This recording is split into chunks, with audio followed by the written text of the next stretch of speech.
¿Sí? Los conocimientos que tiene ahí el expositor, quisiera saber cuál es la factibilidad en Chile de realmente aplicar este tipo de tecnología y que no quede solo en la exposición de ideas y aprendizaje de parte de nosotros, en cuanto a tecnologías, apertura de los estudiantes, factibilidad de las instituciones. Sí. Mira, o sea, yo por lo menos lo que he visto es que hoy día lo único que es necesario es la disposición a hacerlo. De hecho, nosotros como parte del trabajo que estamos haciendo y de la política de lo que estamos haciendo, cuando trabajamos con colegios o en la universidad o en nuestra misma universidad, invitamos a todos los profesores y le contamos lo que queremos hacer y después trabajamos con lo que quieran. No obligamos a nadie, digamos, al trabajo. Hoy día, tecnológicamente, no hay problema para hacer nada de esto en Chile. O sea, hoy día tenemos una capacidad de conectividad y de acceso a tecnología de los estudiantes de la universidad, por ejemplo, que en realidad es súper grande.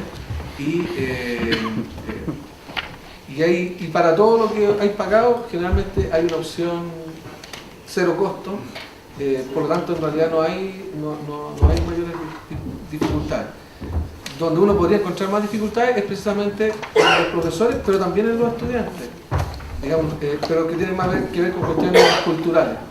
Porque nosotros encontramos estudiantes que no quieren que uno haga clases donde ellos sean los protagonistas. Y quieren que uno, no, pero profesor, dígame usted, y explíqueme usted, y ojalá que me dicte, y que, ¿verdad? No me haga trabajar. No me haga trabajar. Entonces, claro, entonces uno encuentra ahí en los estudiantes cuando uno dice, pero estos son nativos digitales, etcétera. Sí, son nativos digitales, pero para las cosas que a ellos les interesan, ¿no? O sea, son nativos digitales para jugar, para ver videos, son nativos digitales para comunicarse, pero para estudiar, nativos digitales para reflexionar, ahí no son nativos digitales, ahí prefieren ser estudiantes de la era industrial. Y entonces que alguien le explique, les cuente, les diga qué es lo que tiene que aprenderse y al aprenderse lo reproducir. Entonces hay un tema con los estudiantes y hay un tema también con los profesores, porque también hay profesores que no quieren atreverse a estas nuevas formas, de trabajo, de innovación, etc. Y por lo tanto también para ellos, obviamente, si yo tengo todo mi material, he hecho mis clases así, entonces, ¿para qué voy a meter ruido con tecnología? Y como les decía, y está bien si le ha dado resultados. Si el profesor le da resultados, los alumnos aprenden realmente, dominan, ¿sí? Entonces, sigue así, no hay problema en cambiar. Pero si no le está dando resultados, entonces hay que cambiar. Sí, para que algo cambie, lo primero es cambiar lo que estamos haciendo. Entonces, ahí yo creo que hay un tema, no sé cómo llamarlo, cultural de alguna forma, pero entre los estudiantes y los profesores, que es más crítico que es la tecnología. La tecnología hoy día, para hacer todo esto, está y es cuestión de querer hacerlo. Porque todo esto se puede hacer con celulares, se puede hacer con computadores, con netbook, y se puede. Pero el tema cultural es más fuerte. Sí. Por la experiencia que tú has tenido en universidades, principalmente, me imagino que los colegios de sector, yo creo que hay un componente de organizacional que tiene que ver con la validación del trabajo docente, del trabajo docente. Dentro de la universidad, si no existe un horario, una sala, y un nombre, incluso una asignatura, facultad, un taller, una sigla, no existe.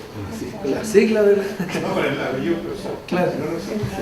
Entonces, cuando nosotros planteamos el tema de los espacios de aprendizaje, con todas las personas que conversan en la universidad, pues te pregunto si eso es aceptado.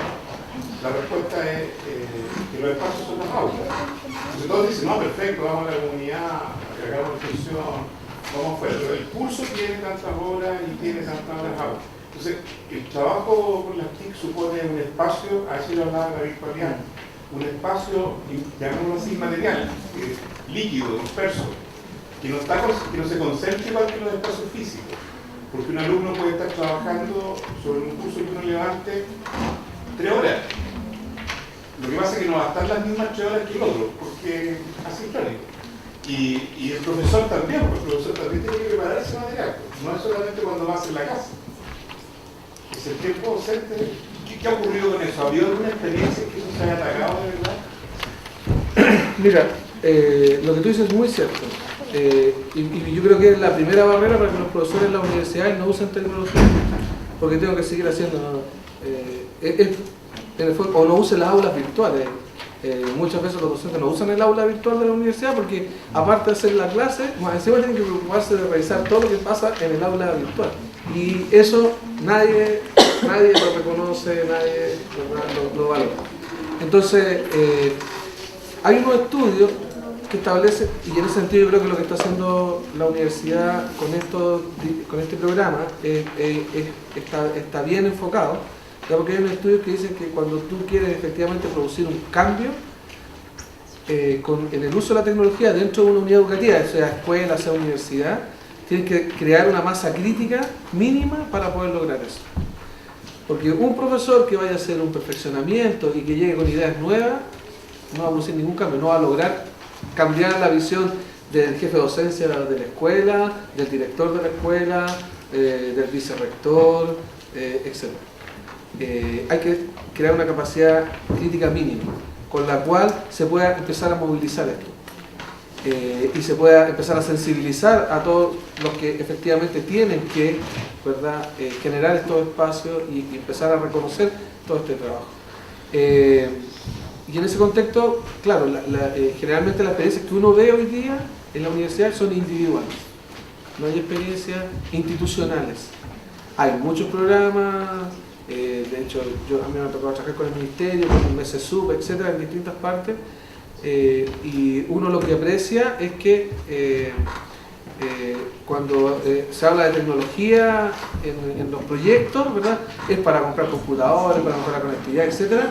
Pero eso, ¿cuánto de eso se transfiere al aula? Nada, muy poco. Porque no va acompañado de este cambio de visión, no solamente en el trabajo pedagógico, sino que también en la gestión que se hace de ese trabajo. Entonces, yo creo que a tu pregunta, efectivamente hay un desafío ahí para las instituciones de empezar a reconocer y a valorar esto. Y yo creo que lo que hacen acá, de ir formando una masa crítica en este espacio, en otros espacios de la universidad que lo han hecho, es un poco ir reconociendo esto, digamos, como un recurso, y que gradualmente se tendrá que ir también transfiriendo si no se trata de que ahora todo va a ser virtual y los alumnos nunca más van a venir a la universidad y todo lo vamos a hacer en línea, ¿no? Tampoco es eso, digamos. Es reconocer que esta es la forma como los alumnos hoy día también les gusta aprender, les gusta comunicarse, y que y yo siempre lo pongo, a propósito también de la pregunta anterior, yo les digo a los estudiantes, esto es lo que hoy día el mundo del trabajo le está demandando. Por lo tanto,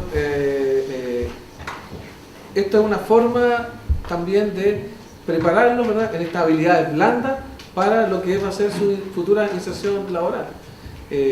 Y no necesariamente por la forma de aprender, sino que porque cuando uno trabaja de esta manera en cualquier contexto educativo, uno está desarrollando habilidades de comunicación, creatividad, resolución de problemas, transversalmente. Y yo creo que ahí hay un desafío también de reconocer todo eso, porque no poner en la malla ahora cursos de resolución de problemas, cursos de desarrollo de habilidades blandas o habilidades del siglo XXI. Pero cuando uno ve los avisos de empleo, a la gente lo que le están pidiendo es capacidad de trabajar bajo presión, en equipo, habilidades de comunicación, creatividad. Eso es, ya no le dicen necesito un diseñador, necesito un ingeniero, no, necesito una persona creativa, con habilidad y para un determinado contexto. De hecho, yo también a veces trabajo con las empresas y me dicen, mira, ¿sabes qué? No importa que no sepan nada, si aquí la gente que llega nosotros le tenemos que enseñar todo de nuevo a veces. Hay que partir con ellos desde cero, pero yo necesito que tenga estas otras cosas, que la persona sea abierta de mente, que sepa trabajar en equipo, que sepa comunicar. Y yo creo que por ahí un poco debiera ir esta sensibilización a la flexibilidad que tiene que haber al trabajo y a la incorporación de estas tecnologías dentro de las distintas unidades académicas de todas las universidades. En la mía no es diferente, es igual. Yo quería complementar un poco de la pregunta y la respuesta de Jaime, que también es una cuestión de normativa. Por ejemplo, hoy en día tú para tener una licenciatura en educación tiene que darse con 3.200 horas presenciales. Entonces, ¿qué es lo que la normativa apoya las horas de presencialidad? Entonces, para los problemas de acreditación, tú tienes que ver la forma de demostrar esas 3.200 horas de presencialidad. Si bien es cierto, uno tiene un poco de libertad de cátedra y uno de repente puede mandar a trabajar en pregrado, el curso, la biblioteca, uno tiene que estar presente ahí, abrir la asistencia y todo, pero hay que cumplir con las 3.200 horas de presencialidad. Pero vámonos más allá, usemos los océanos, ¿no? ¿Qué es lo que ha pasado en la Comunidad Europea? Hoy día la Comunidad Europea, ya por una cuestión de costos, de servicio, en fin, de todo esto, y de entender la importancia del inglés, de las herramientas colaborativas, las TIC, hoy en día ellos ya en posgrado, hace rato que lo están haciendo, en pregrado ya comenzaron a definir en sus perfiles y en la normativa un porcentaje de horas de virtualidad. Entonces, yo creo que eso nos va a llegar también. ¿Cuándo? No sé, pero nos va a llegar un momento en que la normativa acepte la formación, horas virtuales. Mientras no se te pague eso, va a haber una cierta renuencia, porque la preparación virtual es súper extensa. O sea, a mí me ha participado también trabajar en proyectos grandes, capacitando virtualmente. Y los primeros programas que tuvimos capacitación virtual hace más de 10 años atrás, todavía me acuerdo, fueron un verdadero desastre. Y todavía los programas de capacitación virtual que asume el Ministerio de Perfeccionamiento, te contratan a los tutores y dicen, los vamos a contratar por 7 horas semanales. Pero realmente tú te das al tutor le tiran 30 personas, pero todos los días le llegan mail, tiene que realizar las tareas, no le dan las 7 horas semanales. Entonces, tampoco no es tan verdadero eso que esto te quita tiempo, sino que involucra una carga de trabajo que hasta que desde la normativa no se diga, mira, sabes que esto también en tu carga de trabajo involucra un porcentaje virtual, va a haber mucha renuencia a insertar eso. Ahora yo lo miro desde un punto de vista más pesimista, o sea, más optimista, y yo comparto cierto un poco la mirada que tiene Jaime. Aquí lo que hay que hacer es el cambio de switch, independiente de la carga de trabajo. Y más que tirarle carga de trabajo al profe, es que al alumno hay que exigirle que en su trabajo, en su actividad, él implemente las TIC. Más allá que el docente sea un experto en tecnología, y yo encuentro que mucho de ese esfuerzo es en balde. De hecho, hay personas que no creen en eso y saben que no hay que profesionar a los profes, hay que meter la tecnología y que las tareas para uno las entreguen por tecnología. Yo creo que por ahí va un poco la mano, porque cuesta el cambio de switch. O sea, cuesta, por ejemplo, cuando tú te paras en una pizarra que es completamente táctil y tú comienzas a trabajar con la pizarra, en fin, y tiendes a ir al computador. No, o sea, el cerebro cuesta a que haga estos cambios que son culturales. Entonces yo creo que la exigencia pasa en transferirle la pelota al alumno, si él ya, tú orientarlo, ¿no? Y tenemos que esperar los cambios de normativa. Yo creo, y por ahí también va la pregunta, que no es un problema solo del docente que le es difícil, porque si bien es cierto, las tecnologías las manejan muy bien los alumnos. Voy a relatar un poco mi experiencia. Nosotros hicimos que los alumnos hicieran un video en el cual hacían un juego de roles. Y claro, súper bien logrado, lo terminaron, fueron muy bien evaluados, pero a la hora de lo que hubo, ellos dicen, ¿qué nos van a evaluar? ¿Qué nos van a preguntar en la prueba? Y se supone que ellos manejaron muchos conceptos durante ese video y no se han dado cuenta que en el fondo eso fue lo que aprendieron y lo que nosotros queremos evaluar. Entonces, estas modificaciones yo creo que también deben hacerse a nivel de menor escala. Creo que es muy justo el cambio universitario. Entonces tuvimos que implementar igual la clase tradicional. Entonces, si realmente se están haciendo esto mismo a nivel más escolar, más Hay, bueno, siguiendo la idea, Fabián, del cambio cultural. El cambio cultural es un cambio de largo plazo y no de corto plazo. Por lo tanto, no esperemos cosas espontáneas. Pero hay una clave en este cambio que a lo mejor eso puede orientarnos, que tiene que ver con el aprendizaje. O sea, nosotros tenemos unas concepciones más tradicionales de lo que es el aprendizaje. Nosotros cuando aprendimos en la escuela aprendimos bajo la lógica, y cuando yo estudié pedagogía aprendí la psicología conductista, la psicología de los años 20, que era transmitida por una cierta currícula administrativa, era todo lo que era la escuela fábrica. Entonces, por lo tanto, teníamos unos tips de psicología que no son los que hoy día operan. Entonces, por lo tanto, la pregunta del aprendizaje, cómo aprenden los alumnos, cómo son conscientes los alumnos de su propio aprendizaje, es una pregunta que yo diría que en la cual nosotros también tenemos que hacernos visibles y hacernos la pregunta, ¿cómo aprendemos nosotros? Porque de esa manera pertenecemos al mismo universo de ellos, digamos. Entonces, ¿cómo nosotros podemos constatar y evidenciar lo que aprendemos en una clase que hacemos? Estoy haciendo una pregunta, ¿se fijan? Y por lo tanto estoy colocándome en una disposición distinta. Yo estoy haciendo una clase y lo central de esa clase es hacerme la pregunta, ¿qué aprendí yo en esa clase?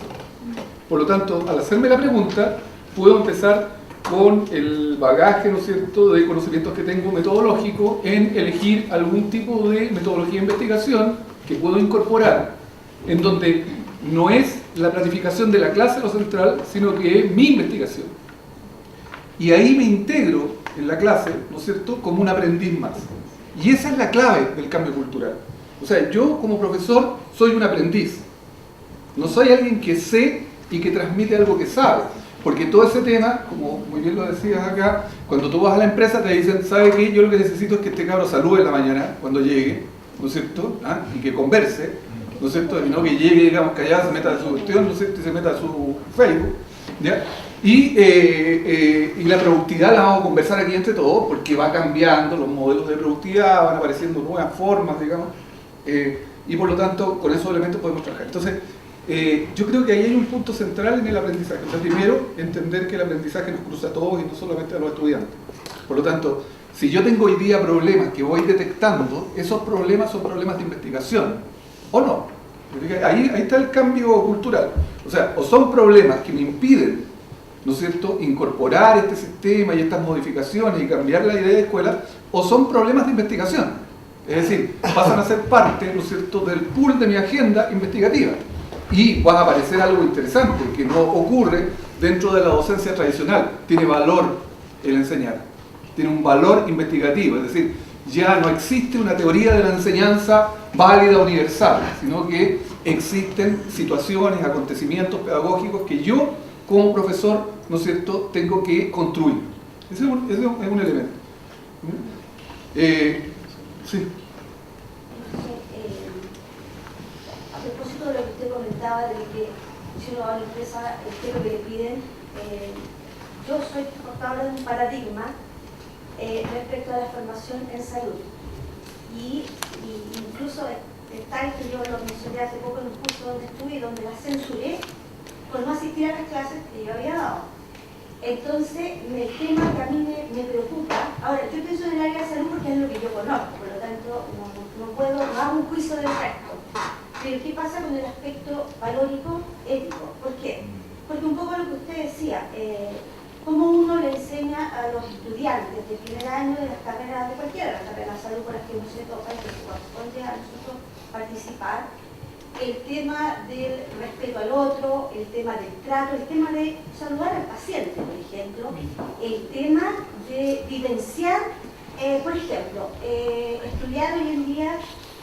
¿Qué haría yo? Yo mandaría a un alumno de primer año a sentarse en un consultorio en una comuna y que vivencie lo que significa estar sentado esperando, por ejemplo. Claro, ahí puede ir a hacer después una presentación de lo que vivió, ok. Pero ¿qué pasa con la otra? El tema de incluso algo tan simple como el presentarse bien para atender a alguien. El vestuario, la presentación personal, el corte de pelo, cosas tan básicas como esa, donde uno inserta, cuando estamos hablando de lo virtual, y de que hoy en día muchas de las cátedras no son obligatorias, o sea, uno tiene 120 alumnos y llegan 40. Y uno ha desplegado todo un tema visual, hoy en día con todo lo que estamos aprendiendo, hacer mucho transporte, video, coleccionar la web, todo, y llegan 40. Entonces, ese es un poco mi paradigma, yo lo conozco que es personal, y que más encima yo se lo censuré, porque en el fondo, cuando asistí a sus propias presentaciones, sus de vuelta, censuré todo lo que yo pensé que ellos podían haber adquirido escuchando o mirando lo que se puso en ese minuto. O sea, a mí eso es un tema que me preocupa, que es el tema valórico ético. ¿Dónde queda en la virtualidad? Bueno, yo quiero, al principio, mira, yo he discutido harto con personas de atención de salud, con mi pareja, asistente social. Entonces, ha trabajado en altos proyectos, trabaja en consultorio, todo eso. Mira, hacen muchas planificaciones de intervención y no llega nadie a las reuniones. Pero estas mamás jóvenes de barrios marginales, qué sé yo, tienen 18, 20, 16 años, ¿de qué manera están construyendo su presencialidad? Hoy en día el éxito no pasa por la presencialidad, porque nuestra construcción de espacio ya no es presencial. Entonces hay que buscar otras formas. No sé, el otro día lo conversábamos con Eusebio. Nosotros cuando chicos construíamos nuestras situaciones sociales en la esquina, en la plaza, jugando en la calle, y hoy en día nadie hace eso. O sea, estos chiquillos crecieron sin estar en la esquina, crecieron sin apropiarse del cerro, de la plaza. Su construcción social no se hizo en la realidad. Entonces se encierran, ¿me entiendes tú? Hubo un estudio bien interesante de la Universidad Príncipe longitudinal de como 10 años, que se les pasó un montón de tecnología, un montón de alumnos, y al final a lo que ellos llegaron es que hubo un problema con la construcción de la socialización con este cuento de tecnología. Entonces los chiquillos, claro, tienen menos cortesía porque se criaron en una forma de construir su ser que no pasa por eso de estar con la otra persona, de juntarse en la esquina, no del mismo modo como nosotros. O sea, nosotros nos obligaban que teníamos que saludar. Se han ido perdiendo esas maneras de socializar. Y lo conversábamos a propósito con Eusebio, porque estuvimos participando en una especie de charla de discusión de educación física, donde hoy día llega la risa como los chiquillos, los niños a los 14, 15 años se mueven en el cerro, no saben ni bajar. Nosotros jugábamos entre los árboles, ¿entiendes tú? Entonces es chistoso porque igual ellos han ido perdiendo una apropiación biológica, física de presencia en el mundo. Es complejo el tema, porque obviamente eso se construye, lo social se construye en el acto. En cambio yo veo, por ejemplo, a mi hija, veo a un hijastro, veo a mi sobrina y están no sé cuántas horas encerrados. Hay que obligarlos a que salgan. Una pequeña alcance. Yo creo que lo que tú planteas es parte de lo que en una cultura determinada que es tradicional se entiende por profesión. Y yo creo que eso a lo mejor es algo que se tiene que conversar. Porque hoy día decir lo valórico, la formación valórica, si tú vas a una escuela, a cualquier centro, lo valórico está cruzado por una serie de otras cosas. O sea, hoy día, por ejemplo, todos están bailando en las escuelas particulares subvencionadas y básicas, ¿no es cierto? Y no sé si en las particulares también, ¿no es cierto? El Gangnam Style, ¿no es cierto? ¿Ya? En el recreo, los profesores, todo el mundo. Entonces uno dice, bueno, qué interesante, estamos aprendiendo, ¿no es cierto? Todos a convivir, ¿no es cierto? Hay unos estudios en ciencias sociales, se está diciendo que el Gangnam Style es una ¿cómo se llama? Un baile de protesta, resistencia, ¿no es cierto? A la opulencia que hay en Corea, ¿no es cierto? Todo, ¿ya? Pero para decirte que el problema existe no solo dentro del aula, no solo dentro, o sea, primero, las profesiones del siglo XXI contienen una característica ética, o sea, hay una responsabilidad en el accionar profesional o no, y eso lo tenemos que definir, ¿no es cierto? Primero, desde la docencia, pero también desde la profesión. O sea, ¿qué está pasando con las profesiones, que son asociaciones gremiales en Chile? No son colegios profesionales. Por lo tanto, hay una serie de elementos ahí, te fijas, porque tú puedes decir, claro, yo quiero integrar estos valores, pero en la sociedad esos valores no se están dando, ¿ah? O no son los relevantes, o los profesionales que están ejerciendo, ¿no es cierto?, no los ponen en juego. O sea, cuando va a la práctica, este muchacho no lo encuentra. O sea, de repente los alumnos que nos tocan en práctica, en pedagogía, van a los colegios y no se ponen en práctica valores de respeto hacia los niños. ¿Ah? Nosotros estamos hablando de un sujeto, de la importancia del protagonismo de los derechos de los niños, etc. Y ellos se enfrentan a esas contradicciones. Ahora, lo interesante sería, digamos, porque si no uno queda paralizado y dice, ya no se puede hacer nada. Yo creo que lo interesante de este cambio cultural es planteárselo esto como un problema que tenemos que investigar y no temerle a la palabra investigación. Yo no estoy diciendo investigar así como hay que transformarse en unos científicos especializados, no, simplemente la idea de investigar, la idea de que uno problematiza y busca respuestas, ¿no es cierto? Y en eso consiste la tecnología. ¿Ah? La tecnología siempre ha sido uno de los caminos, una de las maneras que me facilita resolver esos problemas que estoy viviendo. Y por lo tanto, si pudiéramos todo esto que estamos hablando acá, transformarlo en preguntas de investigación y ponerlo, por ejemplo, los movimientos canadienses de investigación acción en docencia, ellos se colocan preguntas de investigación durante el año. ¿Ah? Y a principio del año se plantea, esto es lo que yo quiero tratar de esclarecer de mis prácticas, de lo que está sucediendo en mi experiencia. Y puede ser un ejercicio que uno puede hacerlo donde se transforma el rol de la docencia, ¿te fijas? El docente, que es una palabra antigua, y por eso está muy encadenado a lo que ustedes decían, nosotros en la universidad, a diferencia, uno dice la escuela del siglo XIX con profesores del XX y alumnos del XXI, en la universidad uno tendría que decir universidades del siglo XII, ¿ya? Con profesores entre el XIX y el XX, ¿no es cierto? Y alumnos del siglo XXI. ¿Ya? Del XII, porque ahí se inventó todas estas cosas, o de las claves, todas esas cosas están inventadas en el XII, en la Universidad Escocesa, la primera idea de educación pública en la historia de la sociedad occidental. Muy breve alcance.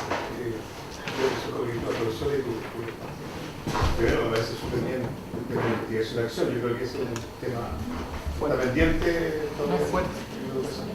Pero yo creo que hay la otra sesión también se tocó algo del tema.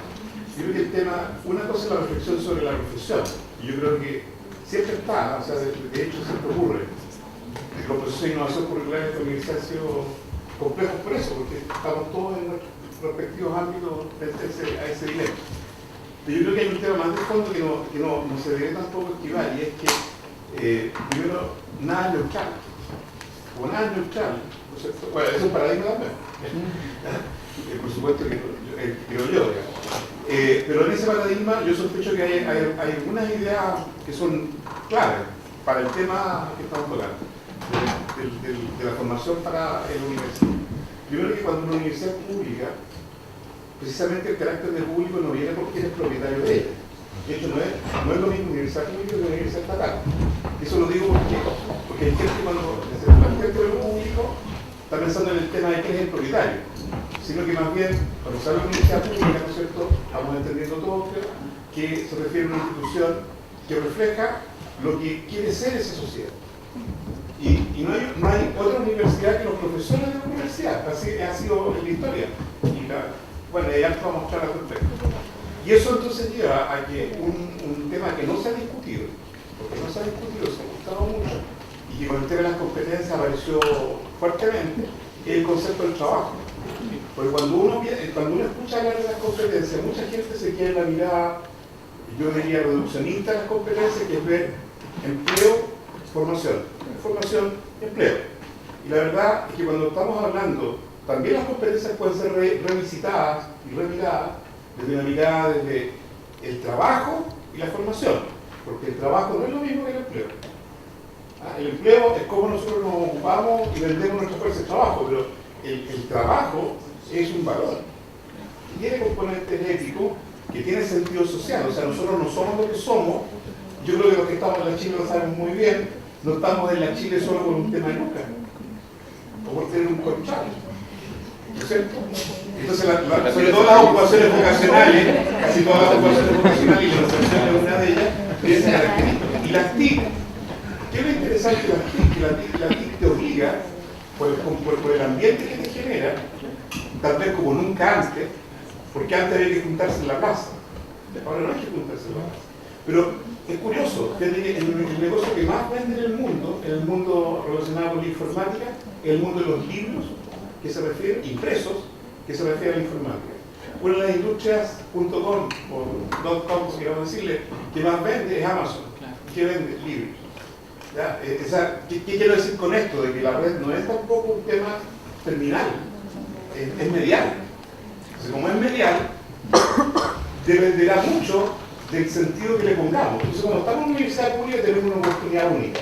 Tal vez eso es lo que nos diferencia de estar en una privada, donde aquí estaríamos viendo la TIC como una forma de ahorrar costo, o como una forma de llegar a más mercado, o como una forma de influir más por alguna idea. Como estar en una universidad pública, no es eso lo que nos debemos dar.